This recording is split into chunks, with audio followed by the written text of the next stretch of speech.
Well, not the kind of news applicants of the Prospect Ridge housing development had hoped to hear, but it's what the housing minister delivered during a briefing this morning.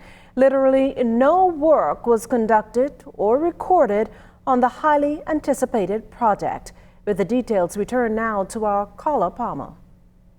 Minister of Transport and Housing, the Honourable JoBeth Colby-Davis, intimated that the former government's proposed Prospect Ridge development was nothing more than a pie-in-the-sky dream. Having done her due diligence since taking office over a month ago, the housing minister says little, if anything, was done concrete to advance the housing development scheme, contrary to what Bahamians were told by former Prime Minister, the Most Honourable Dr. Hubert Minnis. We have had a number of meetings related to this project with my technical team, and they also went out to do a site visit for me to determine where we are and how we could respond to the demands that presently exist and all of the applications that we presently have. Unfortunately, there's a lot of groundwork that must be done that has yet to be started as it pertains to that project, work related to a master plan. I've spoken to the company that was previously engaged by the former administration, and absolutely nothing has been done yet. In fact, they got a letter advising them that they were awarded this project probably about 2 or 3 days before the election.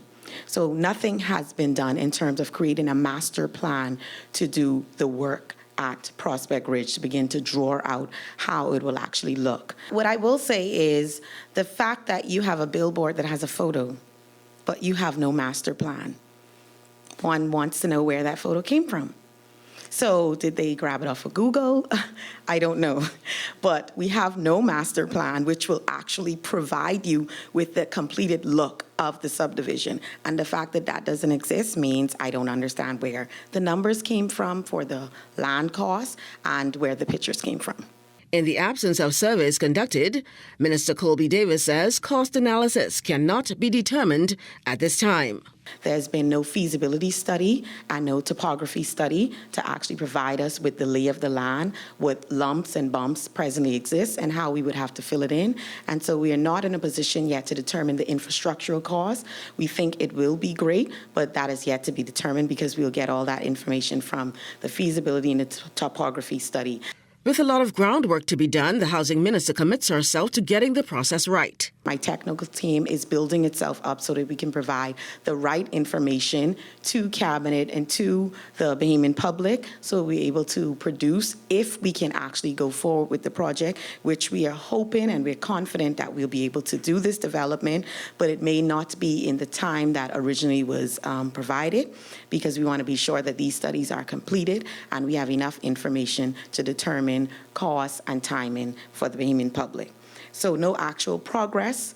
We're beginning to get bids in to get those studies completed. While it is possible that a reclassification of applicants may have to be conducted once the feasibility, topography, and additional infrastructural costs are calculated, Minister Colby-Davis is already considering an alternative. If you're unable to go into the Prospect Ridge because of the cost, and you may not be approved for that, I still want to offer you an option that is probably Carmichael or another subdivision. The housing minister says she has too visited the Carmichael Village subdivision with her technical team and is confident that they can get this project back on track and in a very short time begin constructing homes. We're actually excited, and in the next week, my technical team will be meeting with various contractors so that we can determine where we are and how we're placed with Carmichael Village and the timeline of us getting started with some construction, because we've had a lot of infrastructural work there. We've looked at the road height, and we understand that there will be additional costs as relates to foundation in filling in. We have to fill in a lot of areas. Minister Colby-Davis says the government will be restructuring its policy regarding all of its subdivisions in the country moving forward. She maintains affordable housing will be provided those who need it most. Carla Palmer, ZNS Network News.